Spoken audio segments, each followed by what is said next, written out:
Buenas noches a todas, a todes. Nuevamente estamos aquí en el conversatorio, ya el segundo conversatorio de este espacio que hemos dado en llamar Cuerpos que Hablan. Es un espacio organizado desde un grupo autogestionado que se llama ESI-IBE, Desafíos de su Abordaje. Venimos trabajando desde febrero. Quien les habla, soy psicóloga, Jessica Diana Juárez, y el ciclo de conversatorios ya se ha presentado la doctora Amelia Imbriano, fue la primera que ya abordó el eje temático de cuerpo y violencias y trabajó femicidios, y hoy, 19 de mayo, de 2021, nos toca escuchar, tenemos el gusto de escucharla, a la doctora Fabiana Reina. Ella es de Tucumán, es médica, tocoginecóloga, especialista en endocrinología ginecológica, certificada en ginecología infanto-juvenil, docente de la UFO de Ginecología y Obstetricia de la Facultad de Medicina de la Universidad Nacional de Tucumán. Es médica referente de atención a personas con diversidad sexual por el Programa Nacional de Salud Sexual. Tiene su maestría internacional en igualdad de género y en prevención de la violencia de género. Presidenta, además, de la Fundación Transformando Familias, de contención, ayuda, acompañamiento, asesoramiento a niños, niñas y adolescentes y personas transgénero adultas, y capacita sobre la temática de la diversidad de género.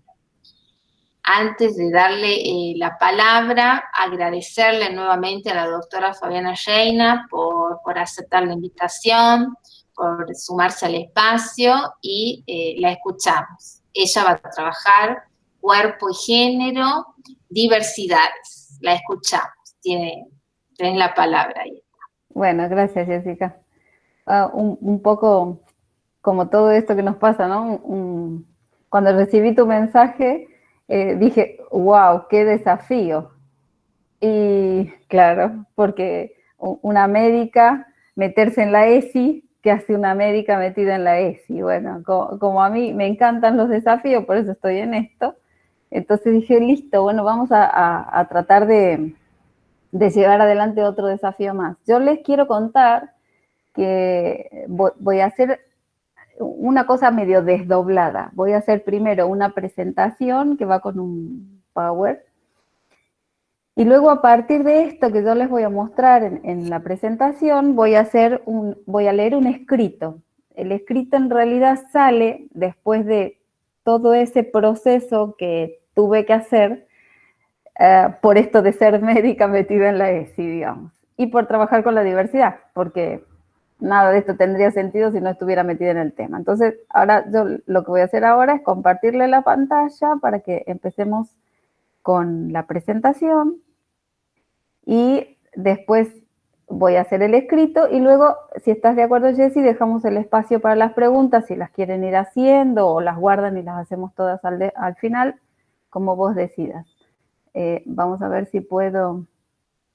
Sí, me ha faltado aclarar eso. Después de la exposición de la doctora, vamos a abrir un espacio de comentarios, de preguntas, así que bueno, las que quieran ir anotando las preguntas en el chat, yo voy a ir tomando nota, y si no, después toman la palabra cuando se abra el espacio, ahí desactivan el micrófono.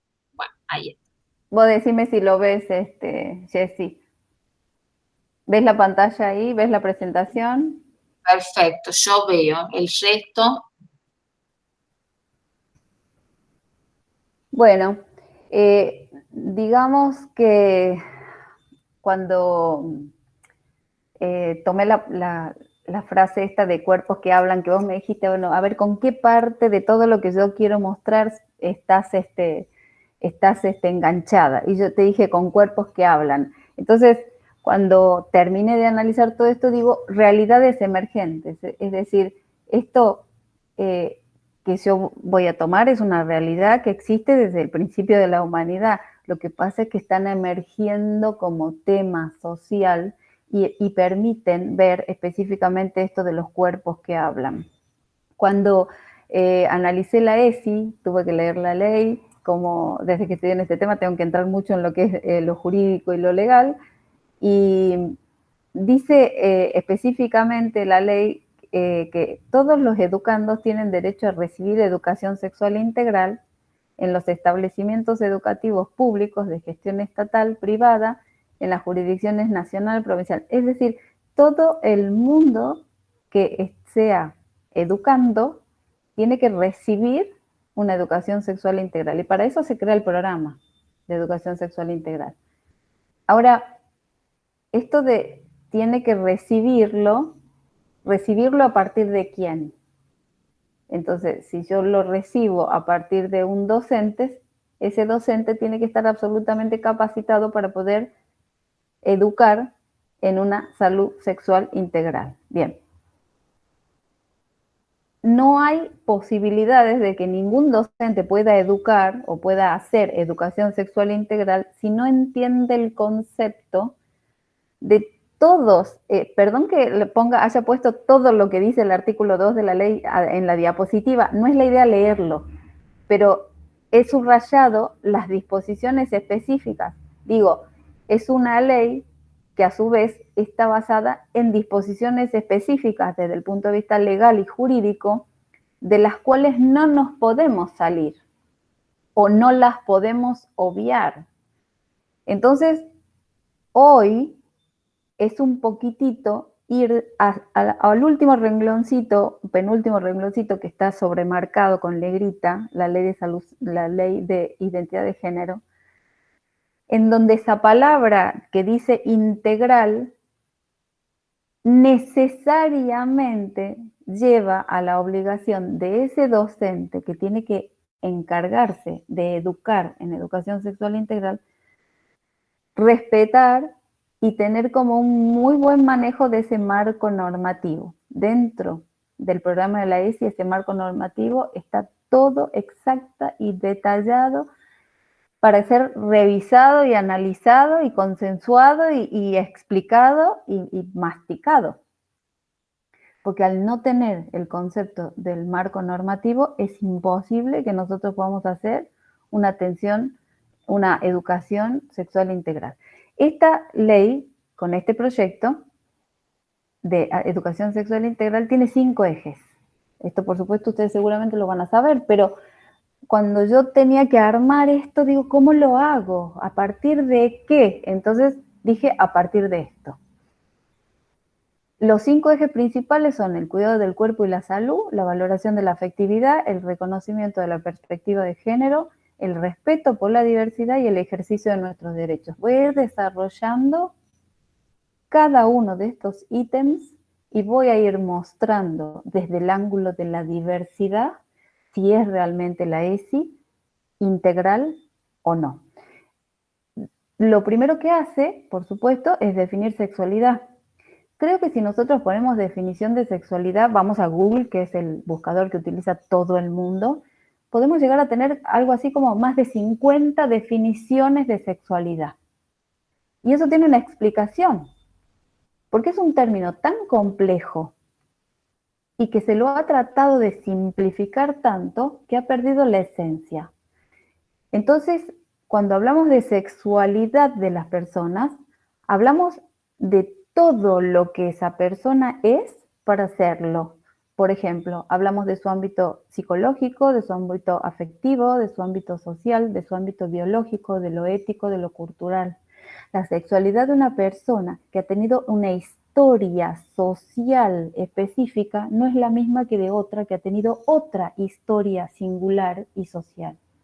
Entonces, el último pedacito, cuando habla de sexualidad, dice, cada persona tiene el derecho a vivir la sexualidad de acuerdo con sus sentimientos y convicciones en el marco de un conjunto de leyes. Y prestemos mucha atención a esto. Dice, cada persona tiene el derecho a vivir su sexualidad o la sexualidad. Digo, cada persona tiene el derecho de vivir, o sea, estamos hablando de un derecho humano y de un derecho personal sobre el cual los otros, llámese observador, como pongo ahí, no tenemos nada que ver. Entonces, el fin de la frase dice en el marco de un conjunto de leyes. Quiere decir que si yo tengo leyes que me avalan esa capacidad de derecho de las personas de su sexualidad, ¿está todo bien? O si esa persona tiene en cuenta que hay una ley que le permite a la otra persona expresar su sexualidad, ¿está todo bien? Digo, en el marco solo de un conjunto de leyes, esa persona tiene derecho a vivir su sexualidad y en principio no debería serlo, pero lo es. Hemos necesitado un conjunto de leyes, por eso empecé con el marco normativo, para que veamos qué respaldo legal tiene cuando alguien dice soy libre de expresar mi sexualidad y nadie tiene derecho a cuestionármela. Porque lamentablemente en este país necesitamos leyes que nos digan cómo tenemos que tratar el respeto para con la otra persona. Los recursos materiales que tiene la ESI son maravillosos y riquísimos, impecables. Casi envidiable, les diría yo, porque a partir de la Ley de Identidad de Género ha salido material para la cuestión de la implementación desde el ámbito de la salud, que también es maravilloso. Pero nosotros tenemos que ver con ojos críticos este material. Entonces, el primer eje que yo les mostraba dice el cuidado del cuerpo y la salud. Y lo pongo entre comillitas a lo sexual. Dice las cosas por su nombre. Mitos y creencias. Voy a tomarme la atribución, a partir de ahora, de mostrarles mi visión de las cosas por su nombre, bajo la perspectiva de la diversidad. Entiéndase esto, el cuidado del cuerpo y la salud. Si bien el material con el que está manejado, que lo hablan a partir del nivel inicial y luego del nivel primario y secundario, con los cambios corporales que muestran de lo que es ser niño y niña y sus partes corporales, y habla específicamente de lo que es las zonas íntimas para hablar lo que es vulva como vulva y lo que es pene como pene y lo que son pechos o senos como senos. Y luego la importancia que tiene de la privacidad de ese cuerpo para no ser invadido por alguien que no corresponda, para prevenir el abuso sexual y toda la temática desarrollada en esto del cuidado de mi cuerpo en cuanto a la alimentación y la actividad física y por qué es importante todo esto. El problema es que toda esa información eventualmente sigue sesgada por esto, la binormatividad, el heterocisexismo y la heteronorma. Todo eventualmente está relacionado con la genitalidad y es algo que tenemos que empezar a desmitificar porque en la sociedad, aunque con poca incidencia, existen personas diversas. Hay que cambiar un poquito el ángulo de la información porque estamos viendo con estos anteojos y hay que empezar a ver con estos anteojos. Hay que entender que existen cuerpos, hay que entender que existen géneros, que en ambos sentidos hay diversidad y que a la vez hay singularidad. Si uno no entiende este concepto, no puedo trabajar con una educación sexual integral. Voy a empezar a desglosar un poquitito más esto, me voy más en profundidad. Cuando hablo de la biografía de cada persona referente a la sexualidad, me estoy refiriendo a un proceso que se denomina sexuación. Y la sexuación tiene que ver con lo que me pasa a mí en el interior de quien me gesta. Esa persona con capacidad de gestar, dentro de ella estoy yo sufriendo todo un proceso que tiene que ver con la genética, que tiene que ver con lo hormonal, con la biología, con la neurología, con esa diferenciación génica sexo-neurológica prenatal. Esto se llama proceso de sexuación. Es lo biológico contra lo que nadie, salvo factores ambientales, puede ir. Y por otro lado aparece la sexación. Y la sexación tiene que ver con esto de la categorización, lo que José Ralanda llama la obligación legal de ser genitalmente clasificados. Digo, nacemos, se nos abren las piernas, se ve lo que tenemos entre las piernas y a partir de ahí se nos asigna un género genital que figura en nuestro documento de identidad.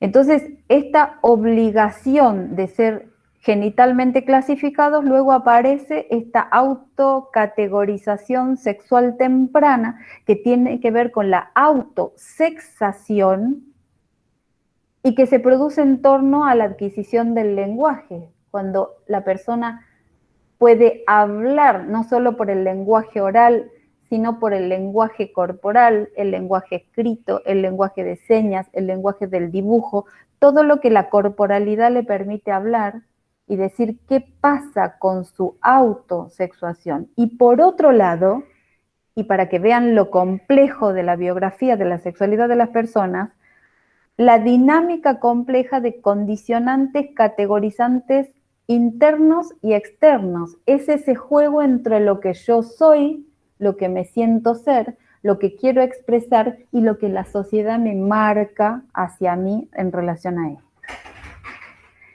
Entonces, la identidad de género de las personas está marcada por un montón de cosas, el sexo genético, el gonadal, el morfológico, el interno, el externo, las hormonas, el fenotipo, lo que me pasa, lo que he sido asignado, la clasificación genital obligatoria, el género de crianza, lo que me dicen que tengo que ser, pero ninguno de estos, tiene tanto poder y tanta fuerza como la identidad autopercibida. Y esa identidad autopercibida se define, se construye y se expresa entre los 4 y los 7 años.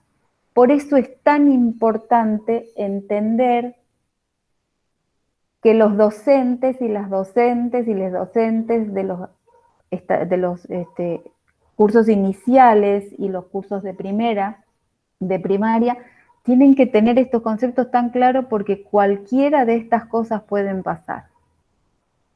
Si ustedes tienen la imagen de cuando yo les puse las cosas por su nombre, esa imagen de ese niño y esa niña que ya crecieron y que tuvieron ese desarrollo puberal y todo lo demás, hablar las cosas por su nombre es solamente decir vulva a la vulva y pene al pene. O decir las cosas por su nombre también es decir que existe la posibilidad de que hay niños con vulva y niñas con pene. Porque a partir de acá nosotros entendemos un concepto clarísimo que quiere decir que lo genital, lo anatómico y lo hormonal no tiene nada que ver en estas circunstancias con la identidad autopercibida de género de las personas. Y como expresión máxima de todo esto, aparece las personas intersex. Esas personas que en una frecuencia de 1 a 5 por cada 100.000 nacimientos, marca que no tiene genitales, ni que lo puedo calificar como mujer, ni lo puedo calificar como varón. Esta cuestión de intersexualidad, ya vamos a explicar un poquitito en el escrito qué es esto, pero que sin embargo, independientemente de su genitalidad que pueda mostrar, va a tener dentro de su inserción social una identidad de género propia, única, su verdadera autopercepción que intentará expresarla cuando incorpore esto del lenguaje. ¿Qué es lo que pasa con las personas intersex? Las personas intersex son, y estamos tratando de que eso no suceda más, hay una ley de no intervención corporal a las personas intersex, se llama justicia intersex, son operadas adentro de la primera infancia para hacerle neovaginas. O sea, necesariamente, y por decisión de quien vaya a saber quién, estas personitas cuando nacían, necesariamente sus genitales se transformaban a femenino. sin dar siquiera la posibilidad de su crecimiento, su desarrollo, su expresión del lenguaje y su manifestación de género. Y que eventualmente a lo largo de su vida, cuando quiera, haga o no haga esa modificación genital. Todo esto que yo les estoy nombrando es muy difícil de entender a primera instancia, pero es un proceso importante de saber. Porque así como la construcción de la identidad de género sucede en todas las personas, en personas cis y en personas trans, esto tiene un estándar en todas esas personas.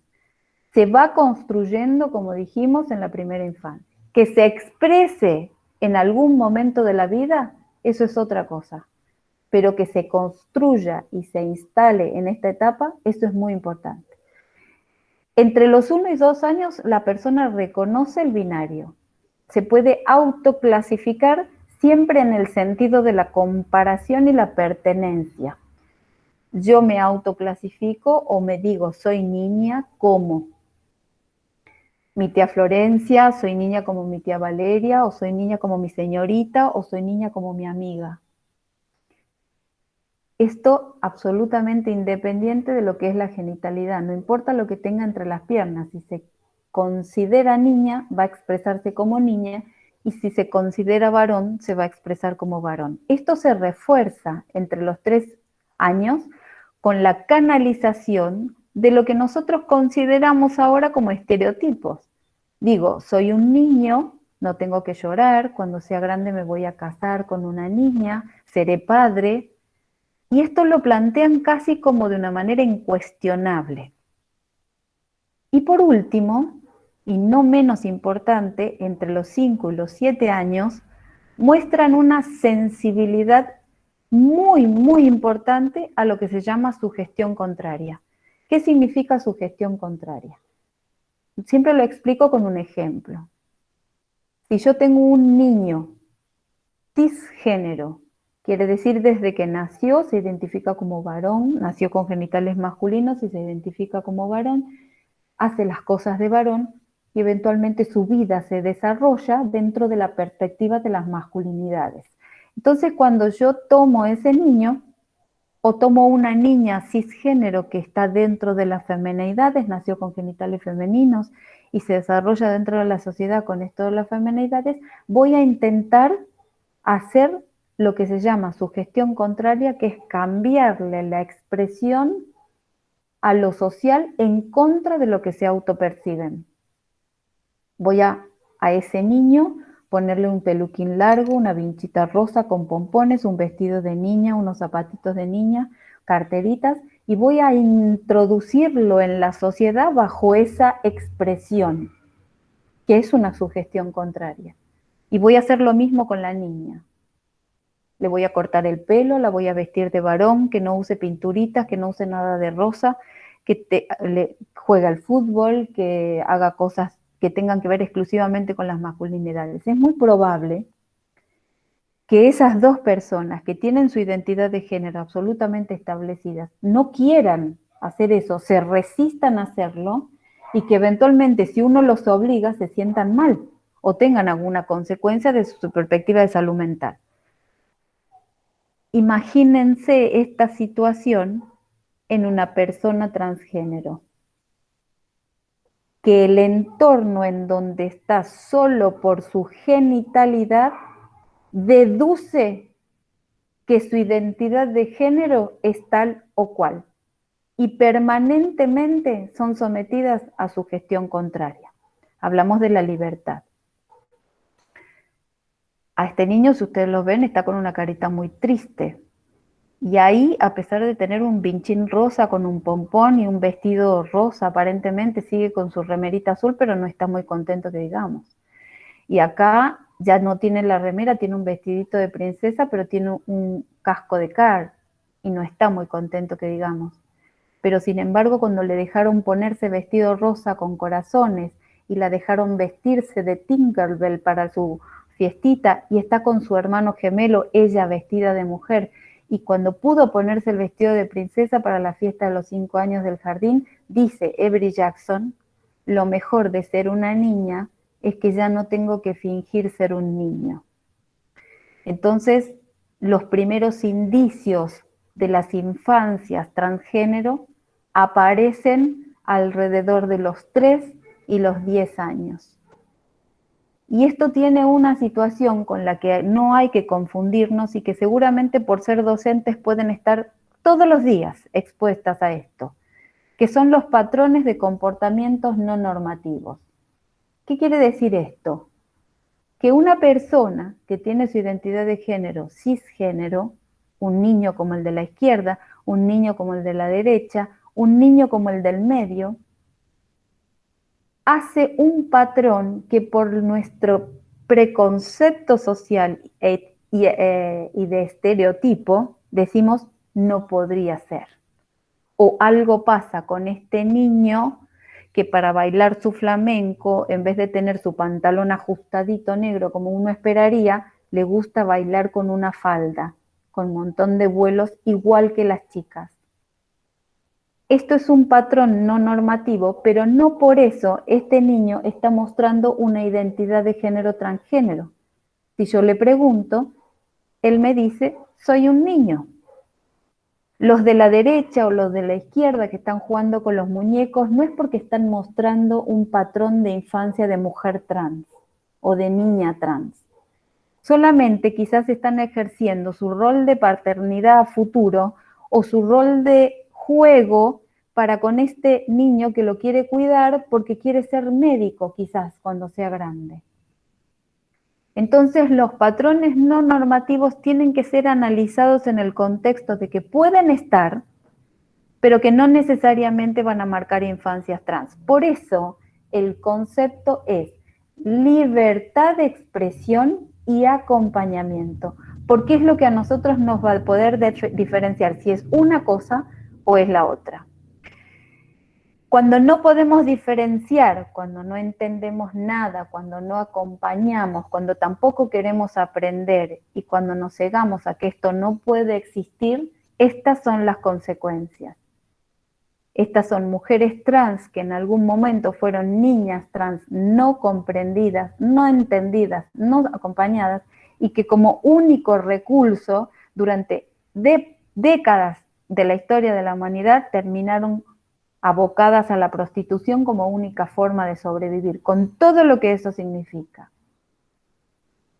Con situaciones de personas transgénero con una expectativa de vida no mayor de 45 años y que si la entendemos ahora, el no acompañamiento, justificamos totalmente todo lo que pasa. Pero la historia está en nuestras manos, porque la historia del acompañamiento, de la comprensión, del entender, de acompañar, está en nosotros. Entender que la diversidad existe y solo hay que acompañar. Obviamente no puedo poner cuerpos de niños ni niñas, pero cuerpos de ellas, cuerpo de ellos, cuerpo de ellas, cuerpo de ellas y de ellos, cuerpo de ellas. Esas personas no binarias que también se identifican con esto de lo no binario, ya lo vamos a explicar. Entonces, cuerpos que todavía importa, cuerpos que empiezan a importar, como dice Judith Butler, realidades emergentes, como les decía yo al principio. ¿Revisamos nuestra inercia cultural? ¿Es necesario revisarla? ¿Es necesario repreguntarnos qué significa realmente decir las cosas por tu nombre? ¿Es solo decir vulva a la vulva? ¿Es solo decir pene al pene? ¿O es ir un poquito más allá para englobar de una manera integral todo lo que significa educar sexual integral? ¿Hay mitos y creencias que hay que derrumbar? Por supuesto. El segundo ítem es la valoración de la afectividad. Y fíjense qué importante que es esto, porque dice emociones entre pares y pertenencia, empatía y solidaridad al respeto a lo diverso. Y lo rescaté textual porque me interesa leerlo y me interesa analizarlo, porque hay un sector que dice dentro de este ítem, dice que nos sirve para enfrentar, la palabra enfrentar es muy fuerte, para enfrentar diversas situaciones a la vez que evita recurrir a la violencia o la falta de respeto. Cuando yo empecé esta presentación les dije que necesitábamos en la Argentina leyes para decir cómo tenemos que tratar a las personas. Un poco es esto, ¿no? Lo que estamos acostumbrados a que suceda, a recurrir a la violencia o a la falta de respeto. El no te respeto porque no sos como lo que esperábamos que fueras. Y esto de la sexualidad, de la expresión en base a un marco legal, la interpretación del otro, de la sexualidad del otro. Qué loco, ¿no? Tener nosotros esa mirada tipo juzgadora, con la capacidad de invadir, dañar, discriminar. Y fíjense, trabajar activamente lo que sentimos cuando estamos junto a otras personas nos da la posibilidad de entender mejor lo que nos pasa y lo que le pasa al otro. ¿Qué pasa o qué pasaría? Pónganse a pensar todas las que son docentes o los que son docentes. ¿Qué pasa si en mi grupo de alumnos, de educandos, tengo una niña como Katie, que desde antes del año quizás ya mostraba en ese lenguaje corporal, como decimos, la posibilidad de expresión, que su identidad de género era femenina? ¿Qué nos pasa a nosotros cuando vemos algo que no esperábamos que pase dentro del comportamiento, la expresión y la identidad de las personas? ¿Qué nos pasa? El tercer ítem dice reconocimiento de la perspectiva de género, deconstrucción de los estereotipos de género, deconstrucción de los roles de género, fomentar la igualdad de género, y siempre está especificado entre lo género masculino en mujeres y varones. Esta guía que yo les pongo acá, la guía base sobre diversidad sexual, la leí completa y tiene exactamente 4 párrafos sobre transgénero. Exactamente 4 párrafos sobre transgénero. El resto, base de la diversidad sexual, habla un poco más de la orientación sexual, habla un poco más de las relaciones interpersonales y habla muchísimo sobre la violencia de género, pero siempre en relación al género como mujer y como varón. El respeto al otro para evitar la violencia de género que está asociada exclusivamente con la violencia contra las mujeres. Entonces, quizás hay signos de preguntas que tenemos que empezar a revisar, y va un poco después con la reflexión que hago con el escrito. Valorar el penúltimo, respeto por la diversidad. Valorar positivamente las múltiples diferencias como origen étnico, nacionalidades, creencias religiosas, políticas, edad, condición social, orientación sexual e identidad de género. El video que está subido dentro de este material habla de una pareja gay, orientación sexual. Eventualmente estaría como para poner un corto muy pequeñito también de la diversidad de género con personas trans.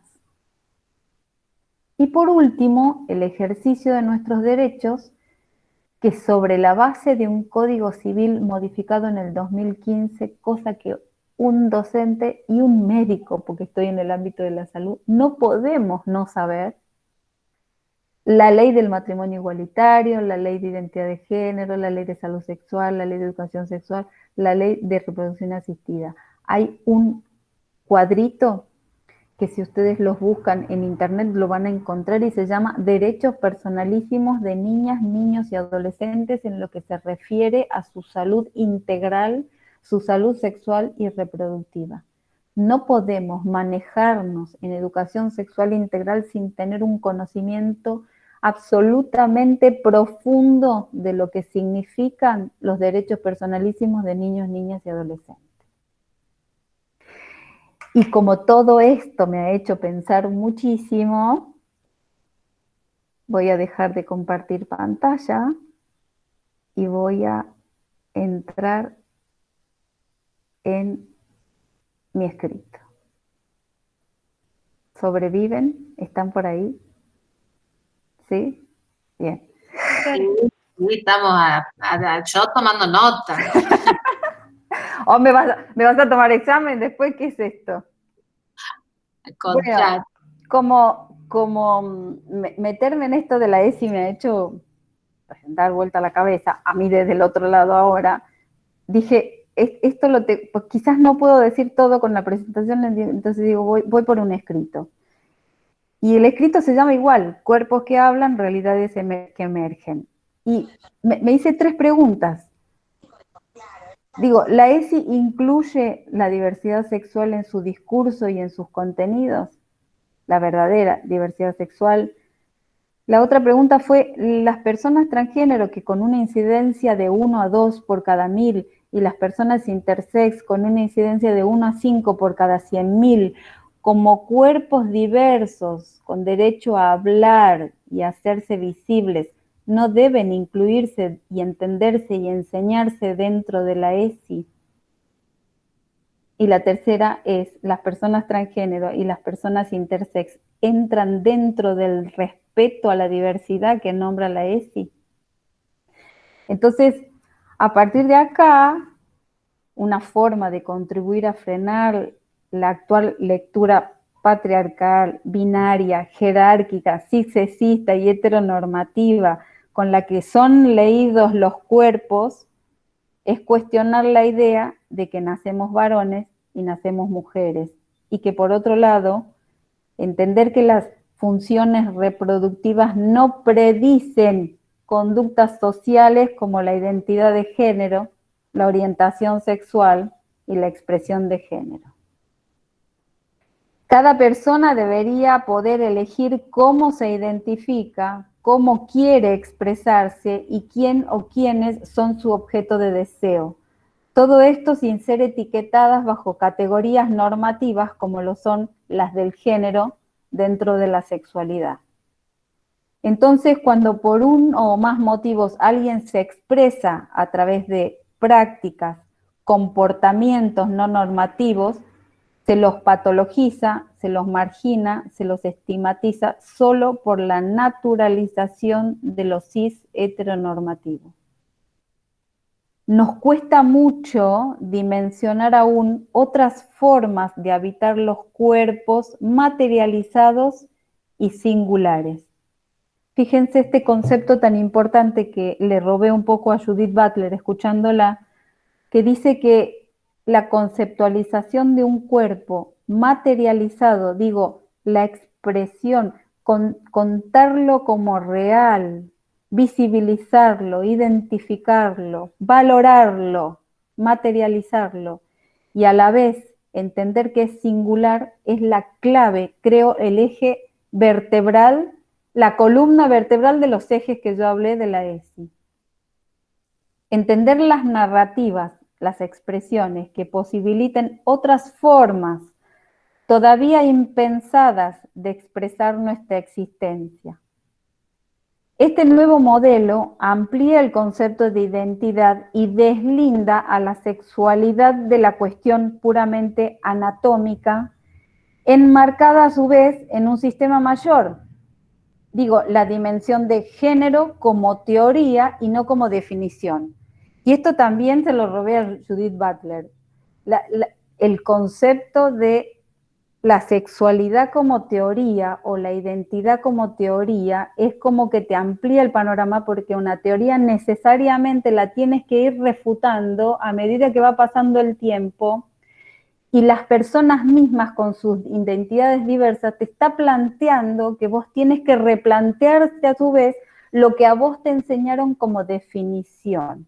Entonces, cambiar el concepto de definición por teoría es fundamental para por lo menos este tema. Y acá lo dividí otra vez en 2 partes. Vamos a hablar de niñez, cuerpos y género. Si sabemos que la sexualidad infantil está doblemente determinada, por un lado, por las mociones de las pulsaciones parciales que tienden a satisfacer su autopercepción. Esto de el nacer sexuados, no nacer neutros.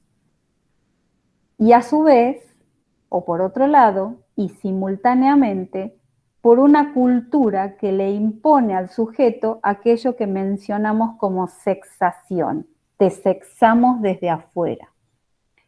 Esta idea de ser determinados por la cultura y también por el deseo, el goce y las palabras de otros, Lacan lo expresa muy bien en 1975 en la Conferencia de Ginebra cuando habla de este tema y dice el baño del lenguaje.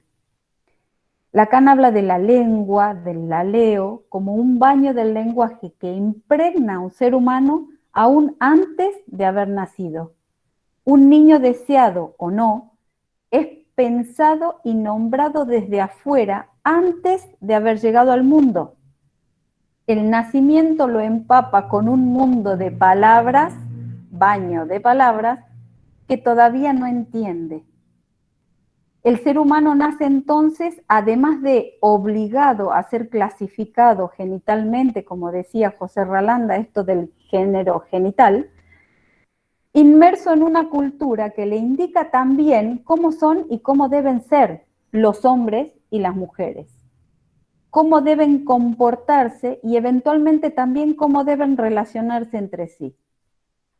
A través de esos elementos simbólicos va construyendo una escena fantasmática de quién es cada uno, los significantes que provienen del otro para con uno mismo, entonces nos hacen pensar la dimensión biológica a una subjetiva. Digo, dejo de ser macho o hembra para ser hombre o mujer. Ahora bien, ¿qué define a un hombre y qué define a una mujer? La cuestión anatómica ya no es una categoría útil para entender si un sujeto es hombre o es mujer.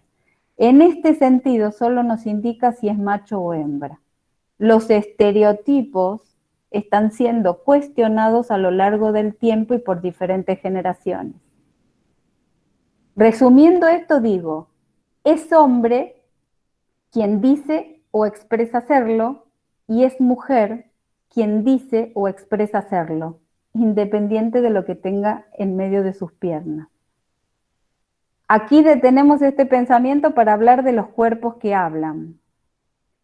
Una persona intersex, digo, una de 5 a 100.000 personas que nace con genitales ambiguos, estos que no podemos clasificar ni como macho ni como hembra, esos que muestran la verdadera diversidad genital, como este constructo probable de extenderse en una línea imaginaria bidireccional donde cada ser humano puede ser colocado en esa línea desde su naturaleza constructiva, genética, biológica, enzimática, etc. Y dentro de esa línea también están esas personas a las que calificamos como hermafroditas, que tienen una situación de unos genitales que van para macho, pero genéticamente no corresponde con eso, o que tienen unos genitales para macho y genitales internos para hembra, y esta cosa de la diversidad natural, biológica, que tiene que ser entendida así, dentro de una línea imaginable en donde los extremos está lo macho, lo hembra, y toda una variante natural que tenemos que aceptar y tenemos que enseñar. La identidad de género, por otro lado, es también una construcción gradual, que depende de múltiples factores, tanto individuales como colectivos, pero además está anclada en el concepto de que no se nace neutro, sino se nace sexuado.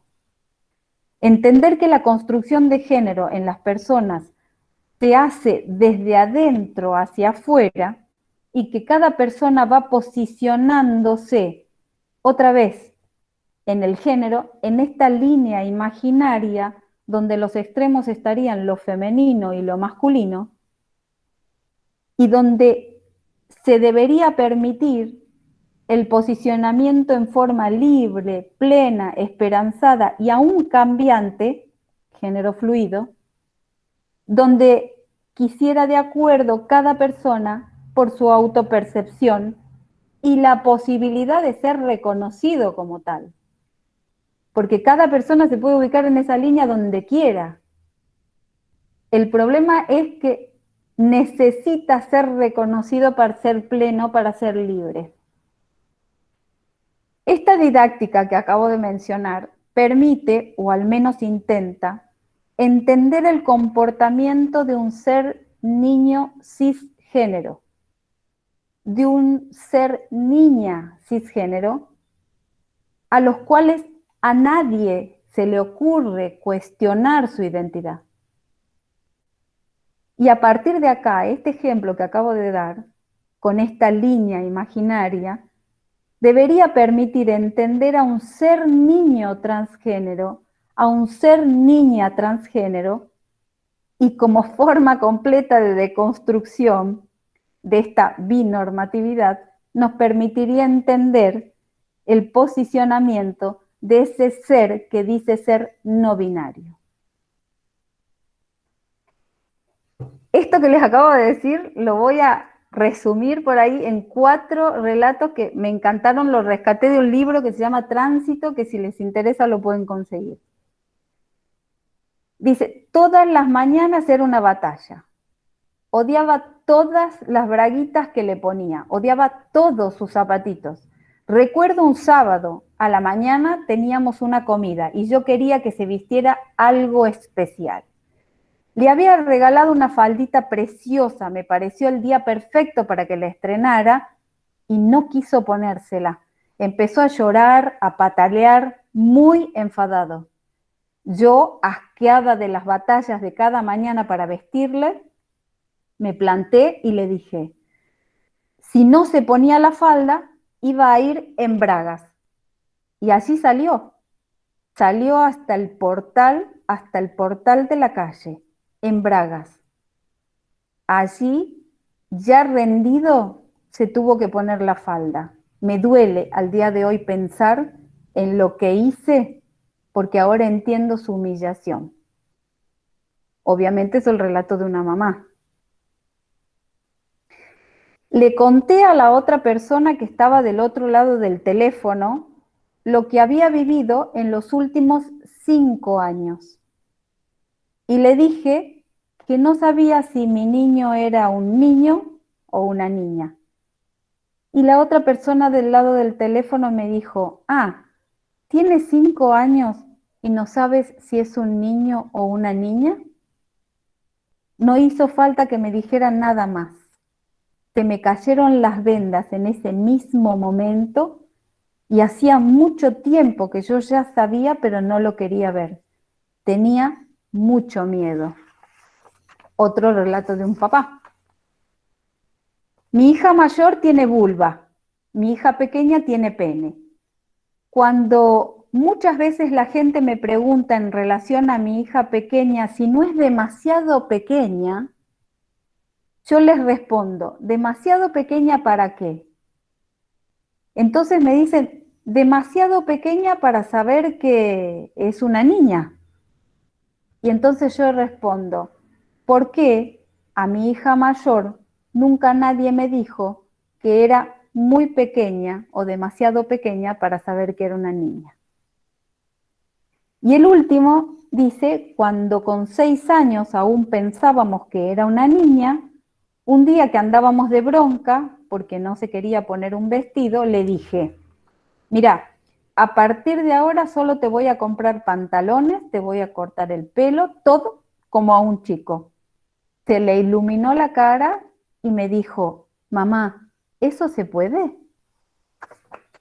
Entonces, el género, por tanto, es una construcción social y no la resultante de la separación natural de roles biológicos.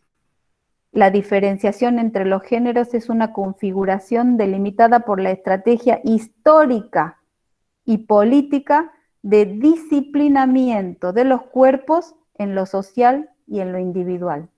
Estos relatos lo marcan perfectamente.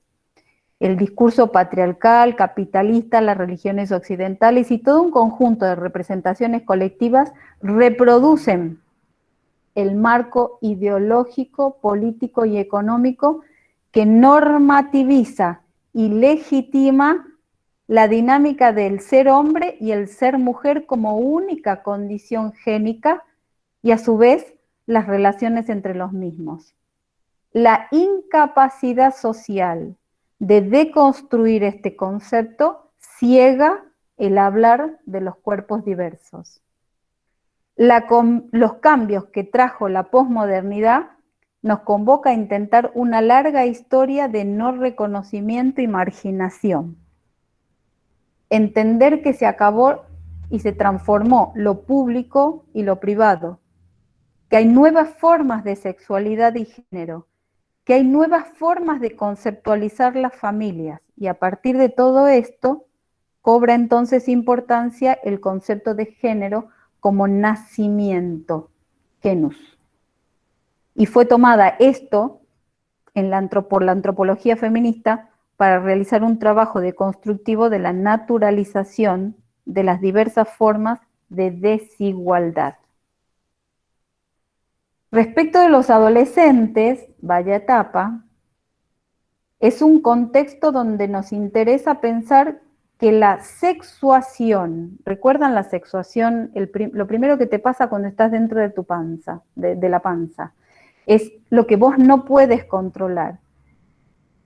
Intenta pensar que la sexuación propia del adolescente constituye uno de los aspectos más importantes en la identidad corporal y que la construcción de la identidad de género del adolescente no se trata de una construcción binaria en términos psicoanalíticos, sino una dimensión atravesada por el lenguaje de los otros. Necesariamente esos otros replican el determinante de acerca de lo femenino y lo masculino, y que son determinantes para poder concretar la expresión de la autopercepción de ese adolescente. Esto se reduce en una frase que me pareció maravillosa y que dice: el adolescente se pregunta cómo cambiar sin dejar de ser el mismo. Tremenda. Entonces, cuando hablamos de pubertad, que es una etapa complicadísima en la adolescencia, hablamos del crecimiento que se produce y las transformaciones que se manifiestan en lo corporal. Como crucial metamorfosis, término que utilizó Freud para referirse a este tema. Dicha transformación y otras expresiones de la irrupción de lo real, fíjense esta frase tremenda, la irrupción de lo real, lo biológico, lo que no puedo controlar, lo que no se puede frenar, hasta que entra la medicina. En dimensiones varias produce una conmoción estructural. Relacionen, por favor, todo esto con una persona transgénero, ¿sí? El desarrollo de la pubertad, entendido como el desarrollo de los caracteres sexuales secundarios, es decir, la modificación completa de la imagen de un niño a un adulto, entonces un doble plano de visión. Este cuerpo como objeto pulsional, lo que avanza y no puede dominar, mientras tanto por el otro lado esa imagen corporal que le devuelve la realidad y que trastoca en forma conmovedora al sujeto. Fíjense este razonamiento, ambas cuestiones imponen a un une o una adolescente un reposicionamiento como sujeto. El reposicionamiento de coincidencia o no coincidencia. Digo, de por sí la pubertad es un boom que te transforma. Imagínense si esa transformación no coincide con lo que vos estás esperando que tu cuerpo te muestre. El reposicionamiento de la aceptación o de la transfobia internalizada, concepto que si quieren después lo desarrollamos. El reposicionamiento ante el entorno sociocultural que lo rodea, tan fuerte, tan potente, tan condicionante. Y por otro lado, el reposicionamiento de su rol real y su capacidad de priorizarse ante la ideología. Y ahí va el concepto. La construcción del género se hace entre los 5 y los 10 años, pero expresarlo, largarlo, mostrarlo, puede aparecer cuando ese reposicionamiento que acabo de mencionar se instale. La compleja tarea que realiza el adolescente supone un recambio de los emblemas identificatorios por otros otorgados y por otros apoyados. El adolescente se encuentra inserto en un medio familiar y en un contexto socioeconómico y cultural específico que facilitará o perturbará en cada caso el trabajo de los reposicionamientos. Para finalizar, y espero no haberlos cansado porque es como mucha cosa, acciones instrumentales con reflexiones críticas sobre las teorías debe ser la base de cualquier política. Y acá empieza la parte crítica de la doctora Reina, que no puede callarse, la tiene que largar. Voy de nuevo. Las acciones instrumentales con reflexiones críticas sobre la teoría debe ser la base de cualquier política, la ESI. Definiciones de géneros o supuestos del cuerpo limitan, hablar las cosas por su nombre, limitan lo vivible de la vida de las personas diversas. Abrir las categorías que se establecieron hace mucho tiempo hará que la vida de estas personas sea más vivible.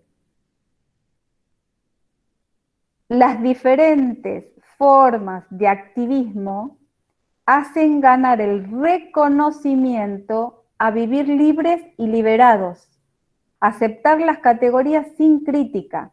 El cuerpo está moldeado y dotado de significancia, depende del marco en el que yo lo instituya. Si yo materializo un cuerpo, lo dejo que se materialice y eventualmente lo tomo como singular, aparece esto de la liberación. Materializar los cuerpos en el discurso de lo génico, pero a la vez anatómico, hormonal, genético, caracteres sexuales, reproductivos, entrelazados y determinantes, dependientes e independientes, nos permite dar espacio a la conceptualización de lo que quiero revalorizar hoy, la teoría de la diversidad de género. No el concepto, no la definición. Las mujeres y las minorías no se reconocen como cuerpos con capacidad discursiva o con capacidad de hablar, se les cuestiona y se les ensordece. Y me apoyo en esto que Diana Mafías en Sexualidades Migrantes dice, y es, no se trata tan solo de la denuncia imprescindible frente a la evidencia de la violencia de los derechos, sino a recurrir a una lectura deconstructiva de los discursos que la califican y de los silencios e indiferencias que omiten comprometerse con el ejercicio de tales derechos. Si yo no analizo la ESI desde un punto crítico, quedo corta con la palabra integral. Entonces, ¿qué estoy diciendo? Según Diana Mafías, no me quedo con la denuncia. Hago esto para entender de qué manera yo puedo hacer un análisis crítico, comprometerme y entrar dentro del ejercicio de los derechos. Los movimientos sociales, y esto va para con lo que somos nosotros como Fundación Transformando Familias, los movimientos sociales buscan el reconocimiento político saliendo de las sombras, como sujetos sociales. Una lucha continua que suma representantes para esa solidaridad. Digo, antes eran adultos transgénero luchando por sus derechos. Ahora son familias luchando por el derecho de sus hijos. Eso es maravilloso. Antes era judicialización de la propia identidad. No podías cambiar tu documento si no se judicializaba. Eventualmente ahora una ley que con desestimada implementación te lo puede permitir. Es decir, normas sociales de género que determinan que sujetos elegibles para su reconocimiento, o peor aún, viabilidad para su propia vida. Por todo lo expresado, y ya termino, juro, la forma de reconocer esos cuerpos que derrumban esas normas no formales tan arraigadas es escuchándolo y entendiendo que esos cuerpos hablan. Silencio. Aplausos, bueno, digo yo. Abramos los micrófonos. Nada. Con verlas que no están dormidas y que tienen el cerebro que le sale humita así, me doy por satisfecha. Saltos mortales las neuronas. Saltos mortales, sí, claro. Abrimos el espacio para comentarios, preguntas. Antes se me olvide, Renata tiene la misma duda que yo, Fabiana, la autora del libro que nombraste, Tránsito. Sí, en realidad es de una fundación de los Países Bajos de España. Dame un segundo, te traigo para que lo veas. A ver. Yo también estaba ahí manoteando Google a lo loco, digo, ¿de quién es? Quiero leer eso, a ver. Aijerú Mayor tiene una fundación en los Países Bajos en España que se llama Naigen y que tiene, igual que nosotros acá en la Argentina, familias de niños, niñas y adolescentes trans que acompañan. Entonces ellos han sacado este libro que se llama Tránsito, que si ustedes lo piden por internet, les llega. El libro tiene 3 partes. Tiene relatos de familias, de madres, de padres, de familiares, de niños trans, que son, la verdad, muy enriquecedores en este sentido de mostrarte la realidad desde otro ángulo. Tiene una lectura crítica de esos relatos y después tiene un comentario del mismo autor sobre la diversidad que está sin desperdicio. Para los que les interesa el tema, sin desperdicio. Bueno, muy bien. Miriam, yo te veo ahí que tenés el micrófono. ¿Querés hablar? Dale. No, yo hace rato que empecé el camino de la desburración con Fabi. Obligada. Y sí, igual me sigue dando saltos mortales las neuronas. Voy a aclarar, déjame que aclare, Miriam, por favor. Miriam fue mi teacher de inglés, entonces yo lo poquísimo que sé de inglés lo sé gracias a esta mujer que es una ídola enseñando, y ella me ayuda a traducir artículos que tengo para presentaciones y cosas que por ahí las encontrás solo en inglés, a través de la búsqueda. Entonces Miriam, santa mía, se toma su tiempo y me ayuda para traducir esto. Yo siempre digo que yo nací de un modo y la vida me fue enseñando, porque yo tengo 59 años y cuando yo era chica no existían los gays, ¿sabías? No existían. No existían. Era muy delicado, ay, es tan fino, pero ni siquiera tenían derecho a tener una identidad.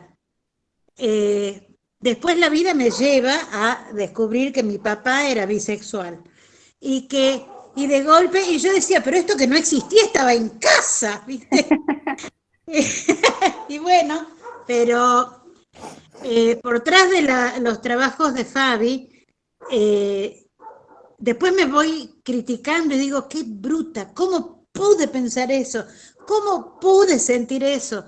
Porque yo me acuerdo, el primer artículo que apareció de un nene que resulta que lo habían decidido criar como mujer, porque así era el planteo, no era, la madre decidió criarlo como mujer. Y cómo lo estaba desviando al chico. Yo me horroricé ante lo que hacía esta mujer y hoy digo, pero qué valiente, cuánto amor. Pero es como que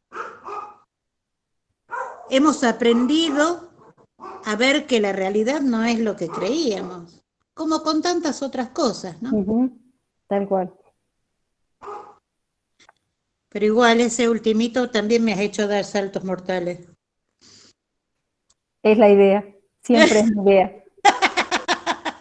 Nos ha dejado, creo que a todas, todos dando saltos, ¿no? Yo no me alcanzan las hojas, ni la mano, a esta hora encima uno como que se ralentiza, ya está pensando, está como uno dice, picando el bagrecito, pero bueno, he anotado, Fabiana, súper, súper interesante, tu generosidad primero para con estos temas, digamos, porque no son fáciles de transmitir.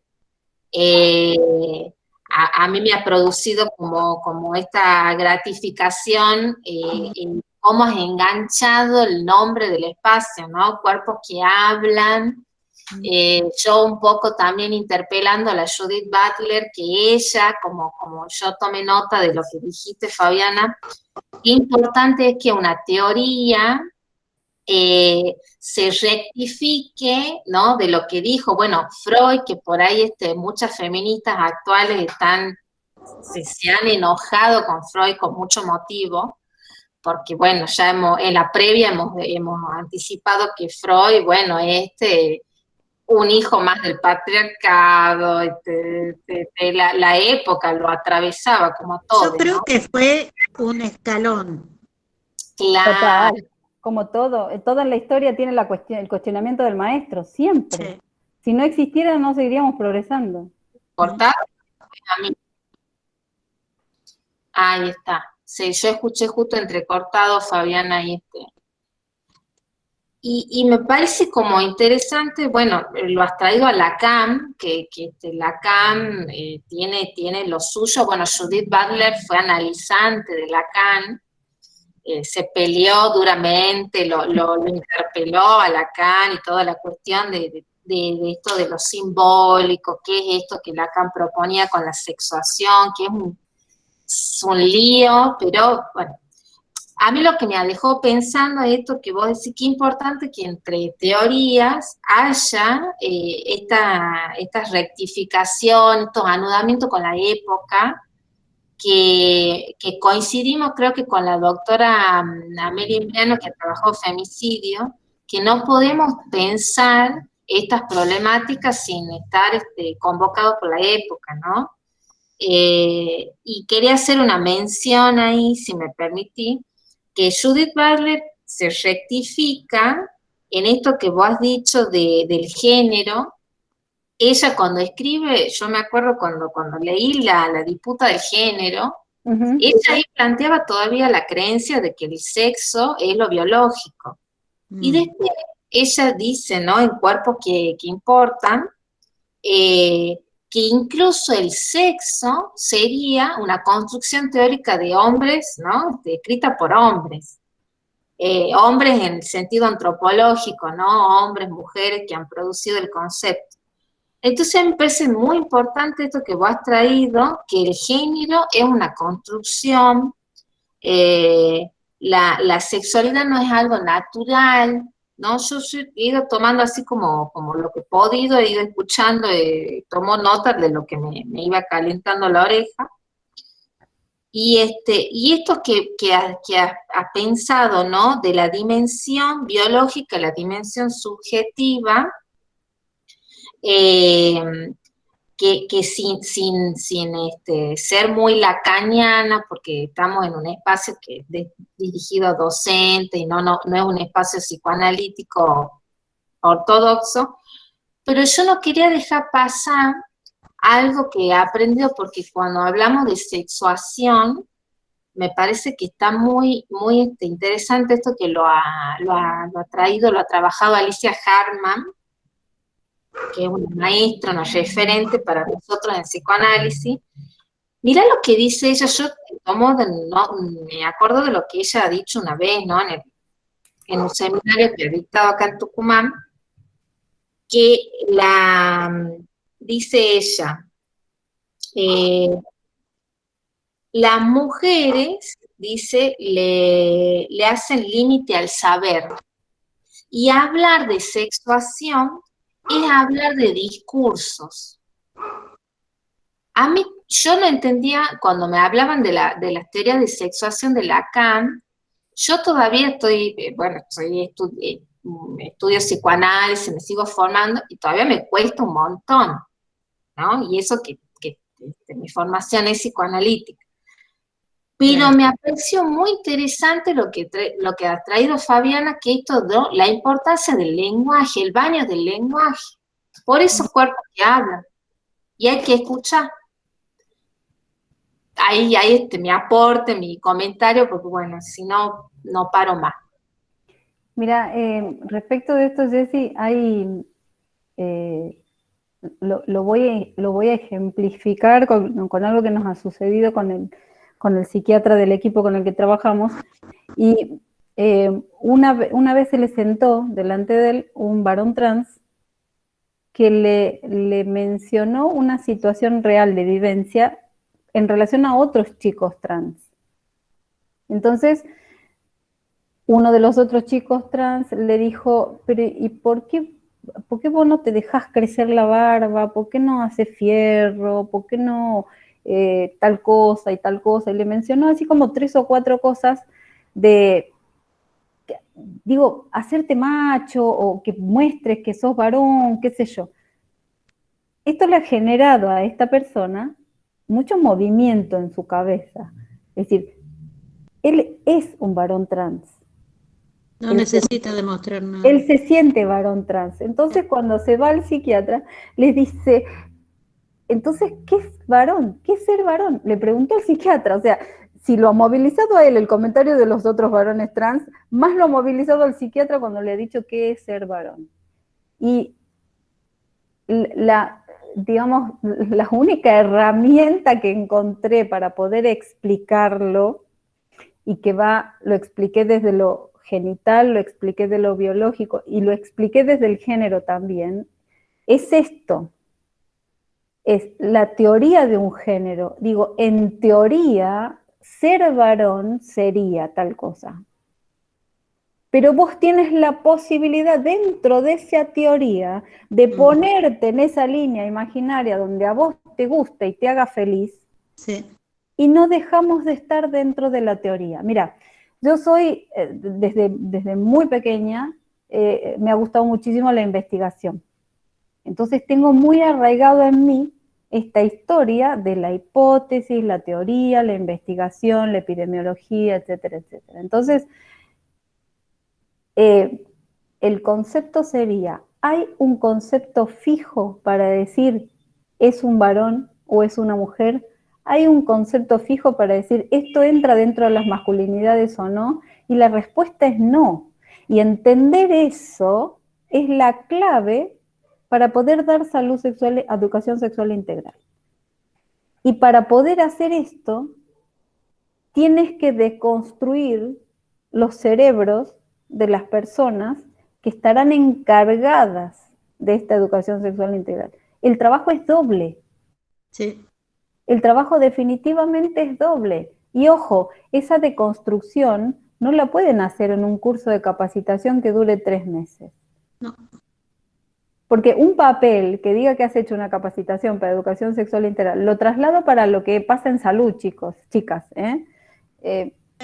Un papel, no, esto no es tan banal como para decir, es un papel el que me avala para decir, no, va mucho más allá.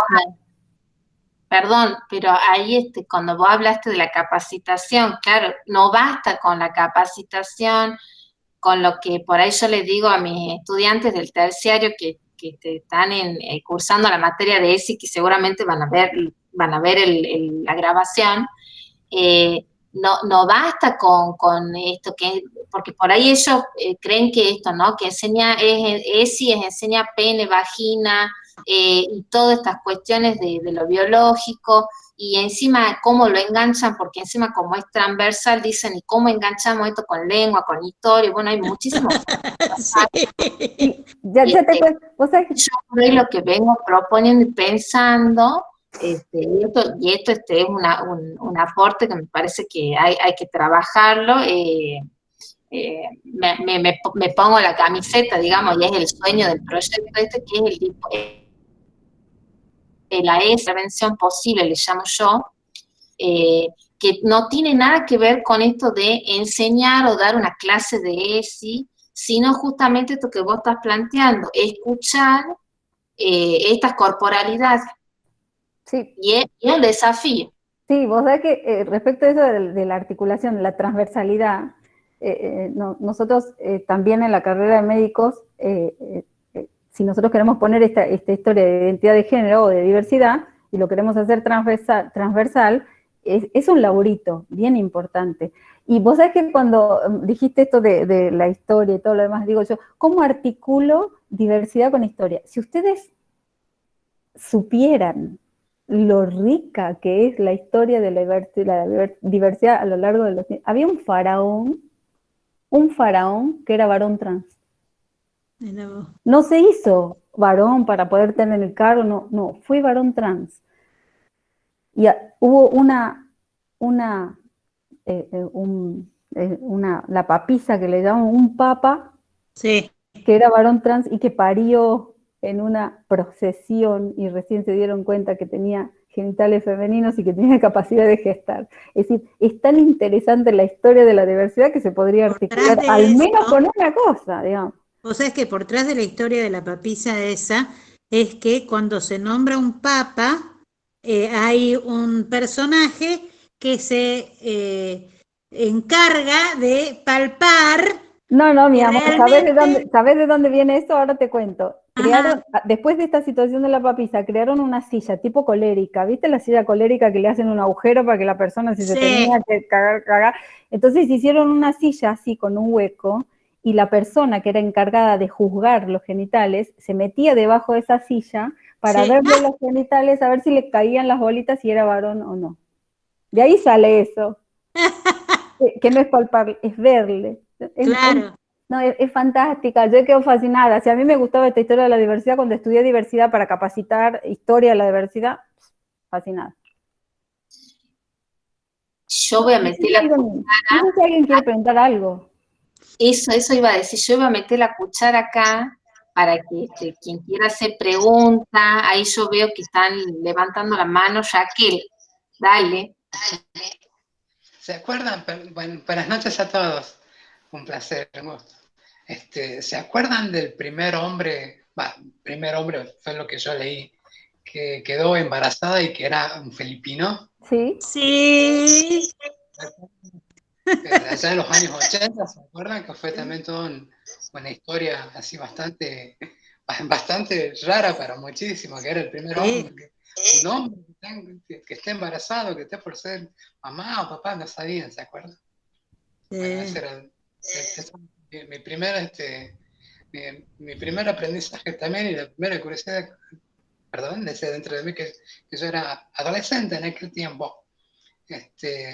Bueno, mi nombre es María Raquel, soy mujer trans, mayor. Bueno, quería poner ese puntito también. Recuerdo que tuve también desde el primer. Sí, ha sido hitos choqueantes. Sí. Y bueno, después con todas las chicas trans o bueno, que pasaban atrocidades en aquellos años. Ya lo creo. Gracias. Bueno, Jessy, no sé si hay más preguntas. Ahí veo el chat. Bueno, Renata, que no sé si está, me parece que estaba con problemas de conectividad. Sí, igual te paso para que vos te lo pases después. Hay una página que se llama Justicia Intersex, así se llama, Justicia Intersex. Buenísimo. Ahí En esa página está el proyecto de ley presentado, que todavía no está aprobado, eso sería una tarea pendiente, donde se solicita la no intervención quirúrgica de los cuerpos intersex hasta tanto la persona pueda definir su identidad y sobre su corporalidad, digamos. Eso también es un aporte y me parece que como, bueno, vos como médica eso lo debés venir trabajando, pero médica, digamos, en cuestión esto de que estás enganchada con la ESI, con la diversidad, porque me parece que por ahí vos me hiciste pensar en este film de Lucia Puenzo, de XXI, film tan duro de ver, porque ahí es donde se plantea esto de la castración química o castración genital, en donde es una película muy crítica, ¿no? Y me parece que vos estás dando una batalla bastante dura en tu ámbito, Fabiana, ¿no? Como médica, porque no sé si todos los médicos o la mayoría están, más allá de la capacitación, preparados para escuchar estos cuerpos que hablan, ¿no? Así que... Y definitivamente no, porque después de tantos años de una ley, claro, y saliendo de una facultad en donde necesariamente a la diversidad te la enseñan como patologizada, es imposible que estén preparados. Yo, como docente de la facultad, tengo el as bajo la manga y he incorporado un seminario de diversidad antes que los chicos se vayan como médicos. Y además hacen interconsultas y telemedicina y asistencia médica a personas transgénero conmigo. Creo que es el único momento dentro de su carrera de médicos en donde pueden contactar con esta realidad, ¿no? Que les va a tocar, en algún momento, cualquier especialidad que sea, les va a tocar.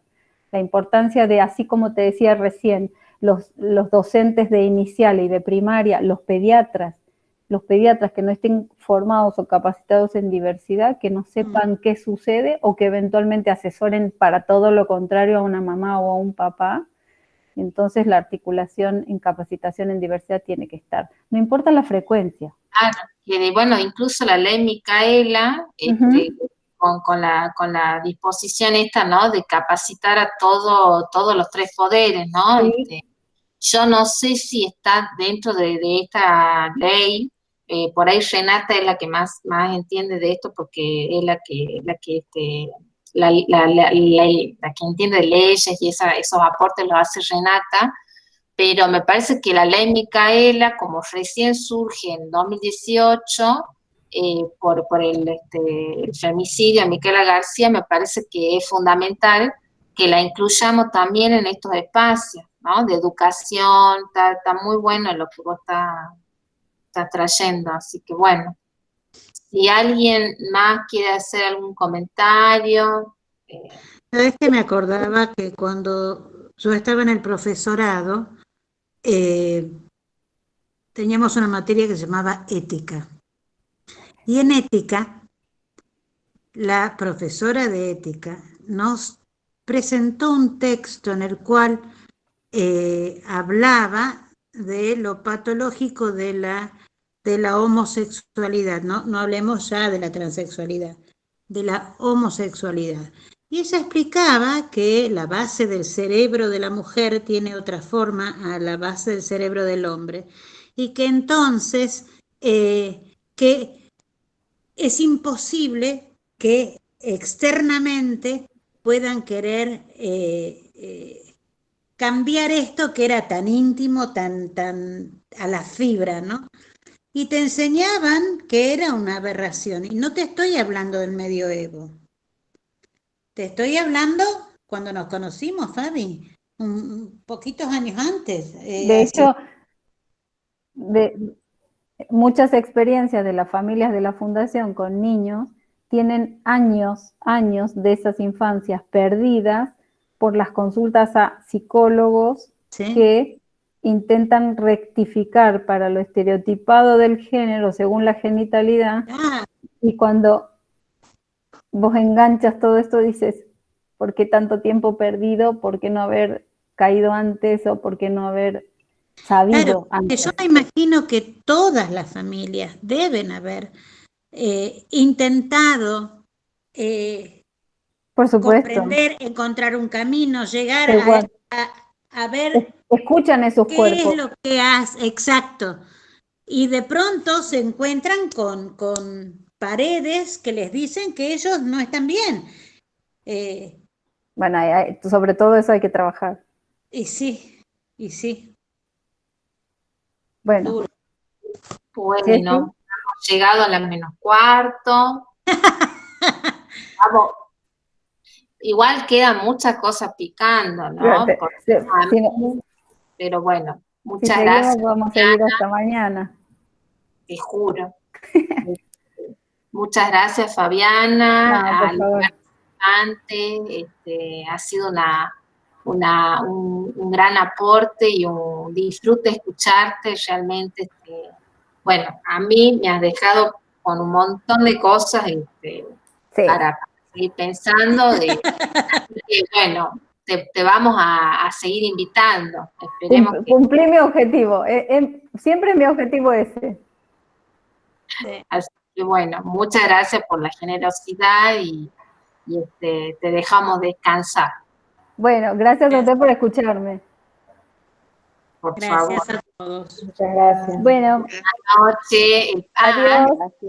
El próximo encuentro va a ser el 2 de junio.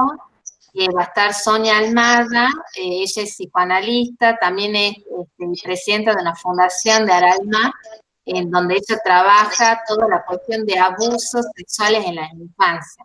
El tema de ella va a ser ese, así que súper interesante y están más que invitadas a participar. Es el 2 de junio en el mismo horario, con el mismo enlace, ¿sí? Así que agenden el enlace, que es el mismo, y bueno, ahí nos reencontramos. Excelente. Muchas gracias. Gracias Hasta por luego. Chao, chao.